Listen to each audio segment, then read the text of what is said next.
Տիկին նախարար, դուք այստեղ հայտարարեցիք երկրի թիվ 1 ամբիոնից, որ ներկայացնում եք երկրի կարևորագույն ռեֆորմներից մեկը։ Բայց հետո ձեր խոսքում սկսում եք արդեն ինքնդ ձեզ հակասել, որ սա բոլորին չի վերաբերվում, սա համընդհանուր առողջապահական ապահովագրություն է, բայց համընդհանուր չի, որովհետև հենց նոր դուք ասեցիք ներառում է բոլորուն, բայց անհատի բոլոր հարցերը չի կարգավորում։ Ուրեմն եկեք ասեք, որ սա ապահովագրություն է մի խումբ մարդկանց, եւ այդ մի խումբ մարդկանց հստակ թիվ հրապարակեք, որ կոնկրետ այս թվով մարդկանց վերաբերելի նախագիծ է։ Եվ անունը մի դրեք համընդհանուր առողջապահության ապահովագրություն։ Սա ուղղակի ձեր վերջի դիտարկման հետ կապված։ Հիմա ես ուզում եմ ինձ բացատրեք, թե պետությունը, երբ որ պարտադրում է քաղաքացիներին վճարել որոշակի գումարներ։ Դուք շեշտեցիք եւ թվարկեցիք, թե ինչ է վճարում քաղաքացին, տարբեր փուլերով։ Բայց այնուամենայնիվ, ասում եք ցանկը իմ գործընկերոջ հարցինի պատասխան դժվար է հրապարակել, որտեղ շատ ծավալուն է։ Փաթեթները կոնկրետ երբ, որտեղ, ինչ եղանակով են հանրայնացվելու, որ քաղաքացին մտնի որևէ բուժ հաստատություն եւ հասկանա, թե ինչ ծառայություններից կարող է օգտվել։ Երկրորդ, հիմնադրամը դեռ գոյություն չունի, ինչպես եք դուք հասցնելու հունվարի 1-ից գործարկել, եթե այսօր մենք դեկտեմբերի 2-ն է, դեռ մենք օրենք ենք քննարկում։ Պագը դուք դեռ չեք լուծարել։ Մինչդեռ աշխատանքային օրենսգրքով 2 ամիս շուտ պիտի ծանուցեք, արդյոք ծանուցումները արդեն տրվել են եւ արդյոք այդ լուծարման գործընթացը մտել է որոշակի իրավական փուլի մեջ, որpիսի դա փոխարինի ըստ էության նոր հիմնադրամին։ Եվ ամենակարևոր հարցի պատասխանը,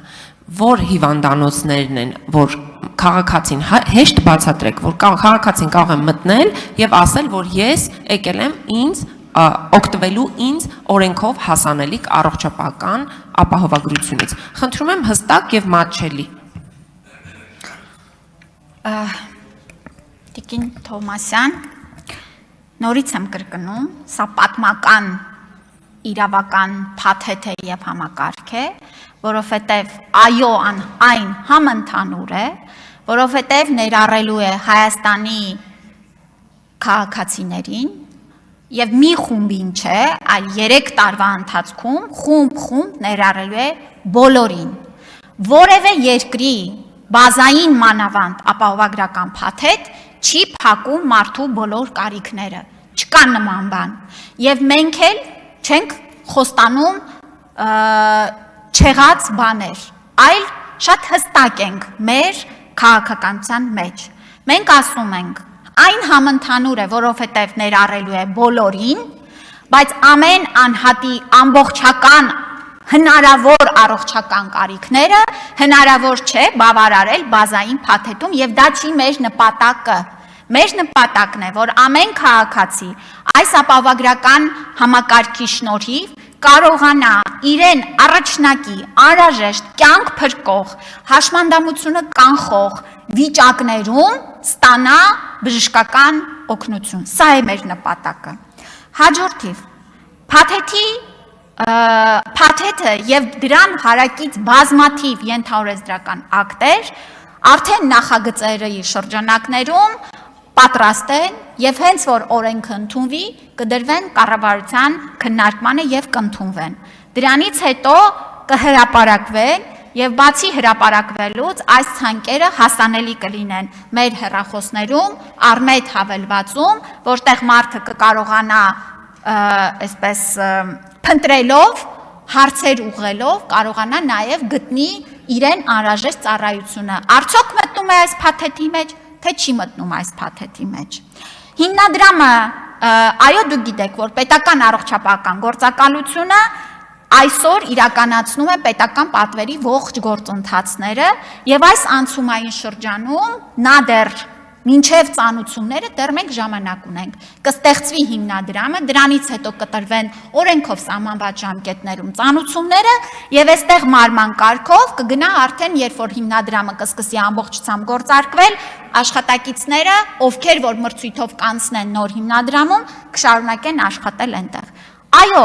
հարգելի գործընկերներ, նոր համակարգեր ներդնելիս մշտապես կան անցումային շրջաններ, որտեղ նախորդը եւ հաջորդը պիտի շատ համահունչ կերպով մարման կարգով անցում կատարեն։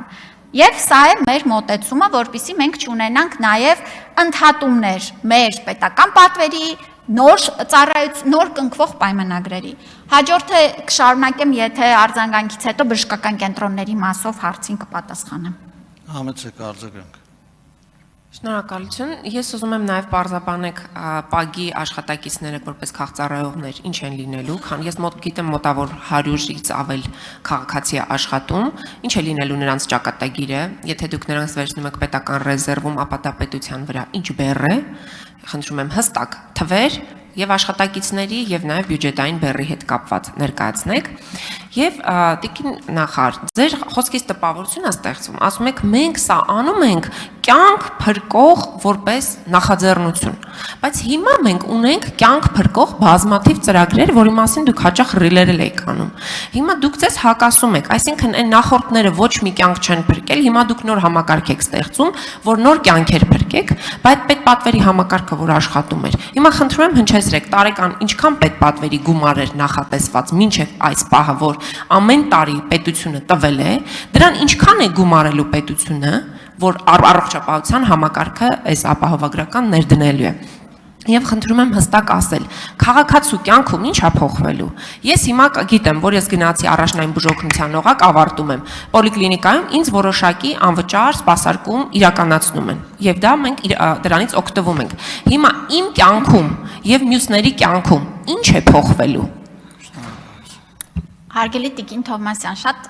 զավեշտալի է, որ մինչև այս համակարգը պետական պատվերի մասին ինչ ասես ասում էինք, որ այն չի գործում մարդիկ, չեն օգտվում, կյանքերը չեն փրկվում։ Հիմա ստացվում է հենց ապահովագրական համակարգ ներդրում ենք, ստացվում է, որ վայ, այսինչի ենք մենք պետպատվերը հանելու։ Հարգելինս, իհարկե կյանքեր են փրկվել։ Եվ իհարկե 2018 թվականից հետո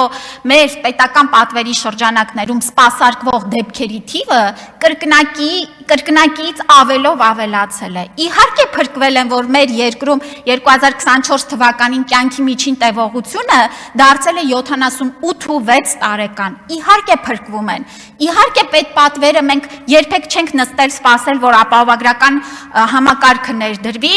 եւ այդ ժամանակ սկսենք հնարավորությունների շրջանակում մեր ժողովրդի կարիքները հոգալ։ Այո, մենք հոգացել ենք, բայց այսօր 400,000 հոգի 65+ անձինք չեն օգտվում պետական պատվերի ամբողջական ծառայություններից եւ ապահովագրության շրջանակում է, որ եւս կարողանալու են այս ծառայություններից եւ ավելի շատ ծառայություններից օգտվելու։ Հարցերը շատ են, չեմ կարող բոլորին պատասխանել։